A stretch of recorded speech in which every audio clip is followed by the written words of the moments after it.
Hello everyone, good morning সবাইকে। Welcome back to my channel with a fresh new blog.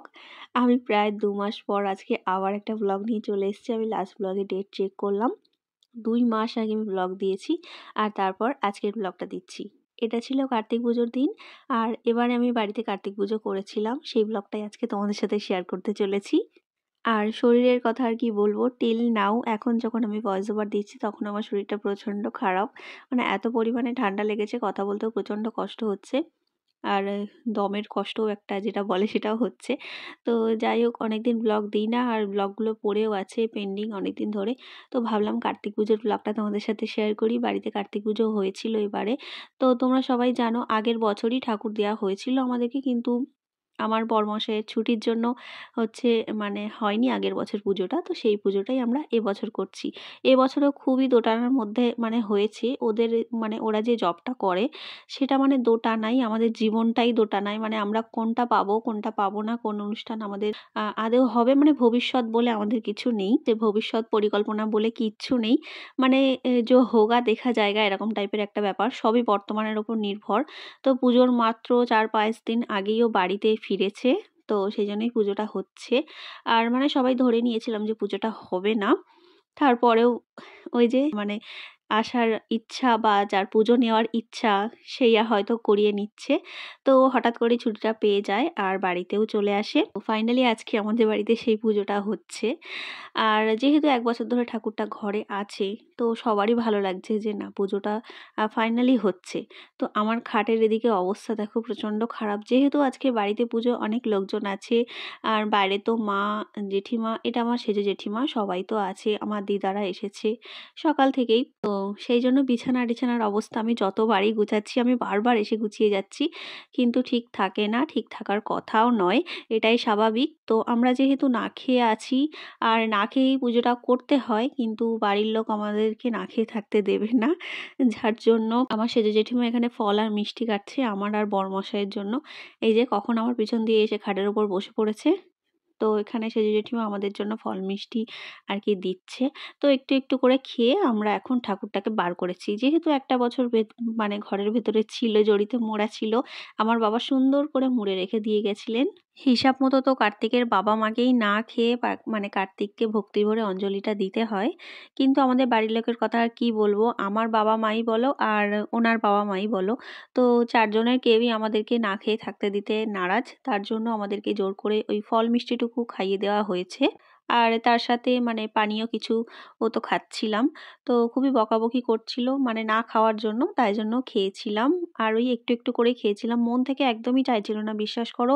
আর বিশেষ করে আমি এই যে পুজো আর্চা এইগুলো বিশেষ করে একদমই নির্জলা উপোস করতেই ভালোবাসি। আমি শুধু বলবো না, আমার থেকেও আরও বেশি হচ্ছে আমার মানে বড়বাবু, তো ও হচ্ছে আরও এগুলো বেশি ভক্তি করে, মানে ও কিছু না খেয়ে মানে পুজো টুজো দিতে ভালোবাসে, একদমই মন থেকে ভক্তি ভরে পুজোগুলো করে। তো যাই হোক, এটুকু তো খাওয়া হয়েই গেছে আমাদের। আর এখানে এখন হচ্ছে কার্তিকের ভোগ, আর এটা হচ্ছে আমার বৌদি ভাই। তো কার্তিকের ভোগ যেহেতু কার্তিকের মামিকে করতে হয়, তো হিসাব মতো ও হচ্ছে আমার ছেলের মামি, হচ্ছে আমার দাদার বউ, আমার বৌদি ভাই। তো বৌদি এখন এসে ভোগগুলো বসে বসে সব কিছু করেছে, 5 রকম ভাজা, খিচুড়ি, পায়েস, লুচি, সব কিছুর ভোগ হয়েছিল, মানে ভোগ যা যা হয় সব কিছুই হয়েছিল। আর এখানে সবাই মিলে বসে আছে, আমার জেঠিমায়েরা, তারপর চেয়ারে ওই যে গোলাপি কালারের শাড়ি পরে, ওটা আমার বৌদির মা। আর এখানে সন্ধ্যাবেলায় চলে এসছে ব্রাহ্মণ। আর এদিকে আমার বড়বাবু তো এখন ফুল নিয়ে সাজাচ্ছে, ও আমার বাবা ছিল, আমার ভাই ছিল, এখন ফুলগুলো লাগাচ্ছিল আর কি। আর এদিকে ব্রাহ্মণ ঠাকুর আর কি পুজোয় বসেনি, ওই যে ঠিকঠাক গোছ গাছগুলো করে রাখছেন আর কি, মানে এখন একবার গুছিয়ে রেখে উনি চলে যাবেন, তারপর এসে আর কি প্রথম প্রহরের পুজো শুরু হবে। ও টোটাল আমাদের 4 বারে আর কি পুজো হবে, 4 প্রহরের পুজো, তো সারা রাত ধরেই হবে মোটামুটি ধরে নাও। তো এখানে এখন গোছগাছ চলছে, উনি এসে সব কিছু ঠিকঠাক মানে সাজিয়ে গুছিয়ে রেখে যাচ্ছেন। আর যারা ঠাকুরটা দিয়েছিল মানে আমার বড়মশাইয়ের বন্ধুরা, তাদের কাছ থেকে অনুমতিটা সবার আগে নিয়ে নিতে হবে, তারপরে উনি মানে এসে প্রথম প্রহরের পুজোতে এই যে আমরা বসেও গেছি, তো প্রথমবার এসে উনি গুছিয়ে চলে গেছিলেন আর অনুমতিটা নিয়ে ওনাদের কাছ থেকে, তারপর আবার মানে পরের বার এসে উনি প্রথম প্রহরের পুজোটা শুরু করলেন। অভ্যন্তর সূচি নমো শুচি, নমো শুচি, নমো শুচি, নমো সর্বমঙ্গল মঙ্গলে শিবে সর্বাত্ম সাধিকে শরণেতম বকে গৌরী নারায়ণী নমস্তুতে নম মাধব শ্রী মাধবম নম শ্রী মাধবম নম সৃষ্টির স্মৃতি বিনাশনা শক্তিভূতে সনাতনে নারায়ণী নমস্তুতে নম। তো হয়ে গেছে আমাদের প্রথম প্রহরের পুজো। আর এখন আমি এসেছি ঘরে দিদিদের সাথে একটু গল্প করতে। এই যে আমার 2 দিদি, আর ওটা তো আমার বৌদি ভাই, তোমাদেরকে তো বললাম। আর দাঁড়িয়ে আছে ওটা আমার সেজো জেঠিমা। আর ওটা হচ্ছে আমার দিদির মেয়ে, আকাশি কালারের টপ পরে দাঁড়িয়ে আছে। তো ওদের সাথে একটু গল্প করছিলাম। আর ব্রাহ্মণ তো আজকের দিনে বুঝতে পারছো মানে কত জায়গায় পুজো থাকে। তো একটু একটু করে আসছে, পুজো করছে, আবার চলে যাবে, এরকমই হচ্ছে। আর আমার শাশুড়ি মা এখানে আবার চলে এসছে আমার জন্য হরলিক্স নিয়ে। তো খাওয়াতেই আছে মোটামুটি এরকম। তো আমি বুঝে পাই না যে পুজোটা আমি মানে করছি ঠিক, আমি মানে নিজেই রাগ করছিলাম, কিন্তু ওনারা আরো বেশি রাগ করছিলেন আমি যখন খাবো না বলছিলাম। তো যাই হোক, বরমশাই আর আমাকে এইভাবে খাওয়াতেই আছে। তো আর কি উনিও বললেন যে প্রথম প্রহরের পুজো যখন হয়ে গেছে তোমরা কিছু খেতে পারো, পানীয় জাতীয়। আর এক একটা পুজোর তো এক এক জায়গায় এক এক রকম নিয়ম থাকে। তো আমাদের এখানকার নিয়ম হচ্ছে, আমাদের মানে যে পুজোটা হচ্ছে সেটা সব কিছু জিনিস আমার বাবা মা মানে বাড়ি থেকে গুছিয়ে এনেছে, এমনকি একটা দূর্বা ঘাস পর্যন্ত।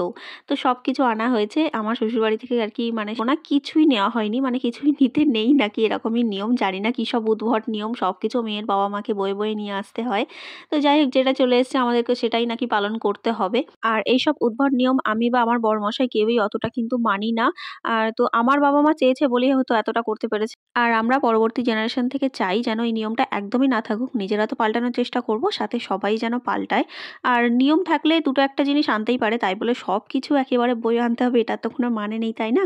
খাওয়া দাওয়া হয়েছে আমাদের দোতলার ঘরে, আমি তো ব্যস্ততার জন্য একদমই যেতে পারিনি, এতক্ষণ সবাই খাওয়া দাওয়া করে চলেও গেছে। আর তার মাঝখানে একটা প্রহর পুজো হয়েছিল, আর এটা হচ্ছে একদম শেষ প্রহর। শেষ প্রহর কেননা এই যে এখন হচ্ছে হোম, এরপর হচ্ছে পুজোটা শেষ হয়ে যাবে।